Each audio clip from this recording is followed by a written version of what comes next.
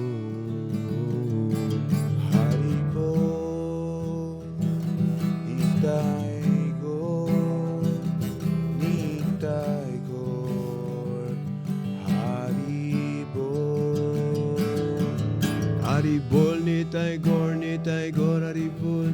Haribol ni Taygor, Haribol. Haribol ni Taygor, Haribol. Haribol ni Taygor, Haribol. Haribol ni Taygor, Haribol. Haribol, Nitaygor, Haribol. Haribol, Nitaygor, Haribol. Haribol, Nitaygor, Haribol. Haribol, Nitaygor, Haribol. Haribol ni Taygor, Haribol. Haribol ni Taygor, Haribol. Haribol ni Taygor, Haribol.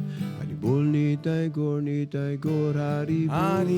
Haribol, Nitaygor, Haribol. Haribol, Nitaygor, Haribol. Haribol, Nitaygor, Haribol.